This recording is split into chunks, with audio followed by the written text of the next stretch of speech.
Terima kasih Bapa, di dalam nama Tuhan Yesus Kristus kami berdoa. Haleluya, amin.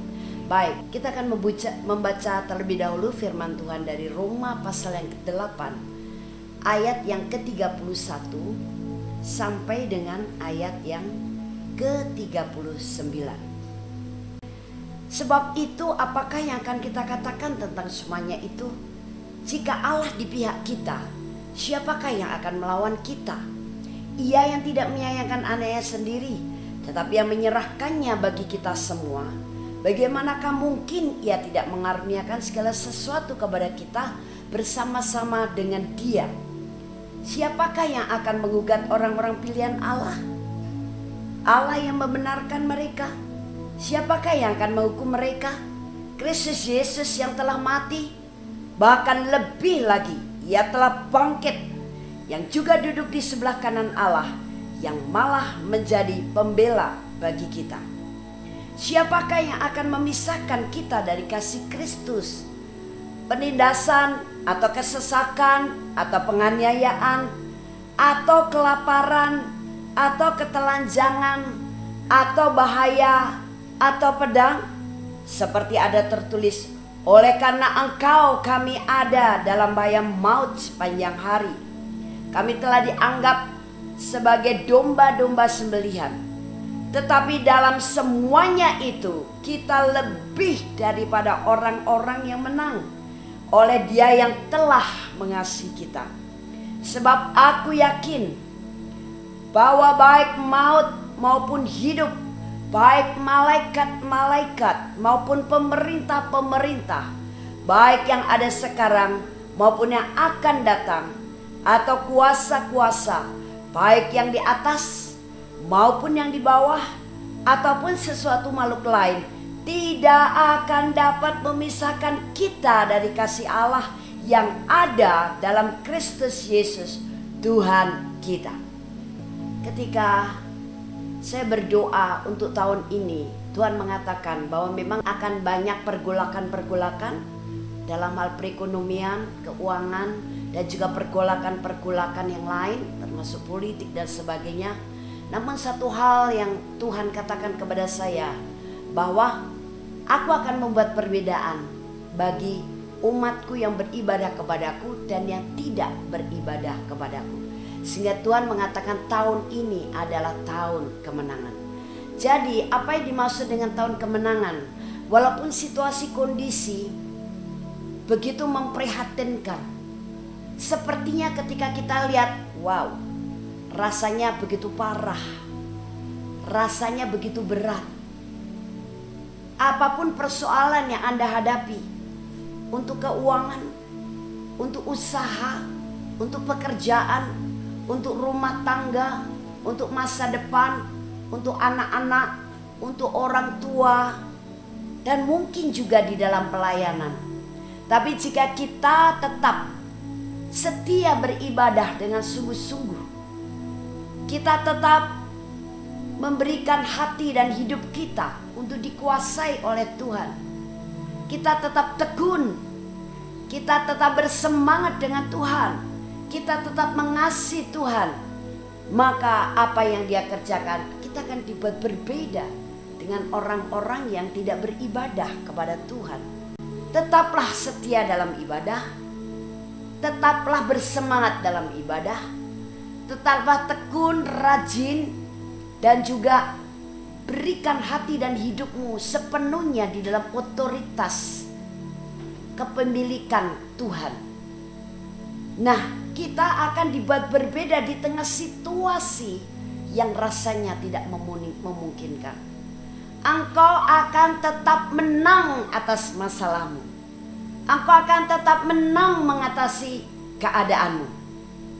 Engkau akan tetap menang dalam menghadapi problemmu. Engkau akan tetap menang menghadapi dunia. Luar biasa sekali. Dan kemudian yang kedua, Tuhan mengatakan bahwa orang yang tidak beribadah kepada Dia sungguh-sungguh, maka berkat rohani materinya akan seperti sebuah waduk yang pintu daripada waduk itu dibuka tutup, buka tutup. Bukanya sebentar, tapi nutupnya lama. Nah, Tuhan juga menjanjikan, tapi jangan kecil buat umatku.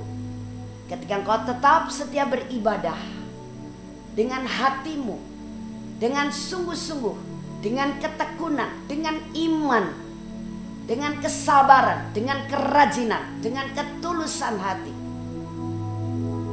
apa yang Dia janjikan kepada kita, pintu dari waduk itu akan aku buka terus, sehingga semua air dari waduk itu akan mengalir terus-menerus kepada kita. Berkat rohani, materi, jasmani akan terus mengalir atas hidup kita ketika kita tetap setia beribadah. Jadi artinya, yang pertama adalah tahun kemenangan bagi kita. Yang kedua adalah tahun kemurahan bagi kita. Apa maksud tahun kemurahan bagi kita? Barangkali kita masih persoalan sisa daripada tahun yang lampau, atau mungkin persoalan yang baru, atau bahkan persoalan yang lama masih ada, persoalan baru sudah datang lagi. Karena memang hidup manusia di dunia ini tidak pernah lepas daripada persoalan apapun. Dan barangkali kita sudah berpikir, wow, semuanya sudah serba tertutup. Sepertinya ini maju kena, mundur kena. Semuanya sudah tertutup dengan tembok yang begitu kuat dan begitu tebal. Tapi Tuhan berkata, karena tahun kemurahan, maka yang tadinya impossible, tidak mungkin Anda menang dengan masalahmu, tidak mungkin engkau mendapatkan apa yang kau butuhkan, karena barangkali Anda sudah merasakan sudah terlalu lama aku membutuhkan ini dan aku sudah berdoa tapi belum terjadi. Tapi engkau akan menerimanya, bukan karena kuat dan gagahmu, bukan karena kepandaianmu, tetapi Tuhan berkata semata-mata karena aku mengasihi engkau, aku bermurah hati kepadamu. Justru yang aku berikan adalah yang semuanya tidak mungkin akhirnya menjadi mungkin. Apapun saat ini persoalan Anda, apapun yang kau butuhkan, tapi ingat, kita tetap setia beribadah kepada Tuhan dengan tulus hati, dengan iman yang teguh, dengan rajin, dengan tekun, dengan sukacita, dan dengan kerelaan hati. Nah, itu sebabnya ketika kita tadi membaca Roma pasal yang ke-8, dari mulai ayat yang ke-31 sampai dengan selesai, judul daripada ayat firman Tuhan inilah keyakinan iman.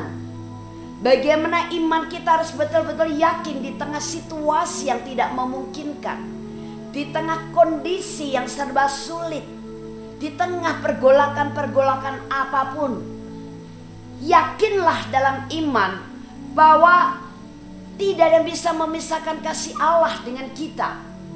Sampai-sampai Allah saja memberikan Yesus Kristus putranya yang tunggal, yang malah menjadi pembela untuk kita.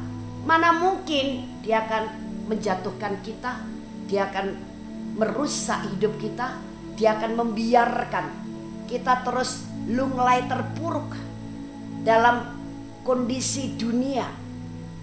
Yesus telah menjadi pahlawan yang menang 2000 tahun yang lalu. Allah yang mentabiskannya. Supaya apa? Anda dan saya sekarang menikmati kemenangan Yesus Kristus. Itu sebabnya kita dikatakan lebih daripada seorang pemenang. Itu sebabnya sepatutnya bagi kita setiap hari sekarang kita mengucap syukur. Agungkan Dia, muliakan Dia, tinggikan Dia. Beritakan tentang kasih-Nya kepada orang lain. Dan kita tetap bersuka cita. Kita tetap katakan terima kasih Tuhan. Tidak ada mustahil bagi aku yang percaya kepadamu. Kasih Allah begitu sempurna, sehingga tidak akan pernah bisa memisahkan kasih-Nya dengan kita. Jangan pernah merasa ditinggalkan oleh Allah. Jangan pernah merasa kecil hati. Jangan pernah merasa putus asa. Mungkin kasih manusia terbatas, tapi kasih Allah tidak pernah ada batasnya. Bahkan kasih-Nya tidak pernah habis-habisnya kepada kita. Kasih setia Tuhan yang baru setiap hari, tidak ada habis-habisnya buat kita. Maka sepatutnya Anda dan saya setiap saat kita selalu bersyukur kepada Allah Bapa, kepada Tuhan Yesus, dan kepada Sang Penolong Roh kebenaran, yaitu Roh Kudus. Kudus. Saya percaya ketika Anda dalam kondisi seperti ini, keyakinan Anda akan mampu menggapai janji Tuhan. Engkau pasti menang. Engkau pasti mengalami yang impossible menjadi nothing impossible. Karena kemenangan sudah aku peroleh untuk kamu dan karena kemurahan hatiku. Puji Tuhan dan Yesus memberkati.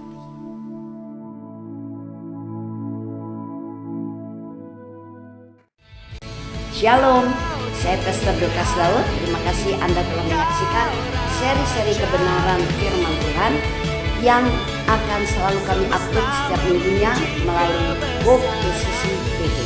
Saya percaya setiap seri kebenaran firman Tuhan ini akan membangun saudara dan memberkati saudara. Itu sebabnya jangan lupa like dan subscribe setiap seri-seri pengajaran firman Tuhan ini, supaya Anda tidak ketinggalan dengan seri-seri yang baru selanjutnya. Terima kasih, Tuhan Yesus memberkati.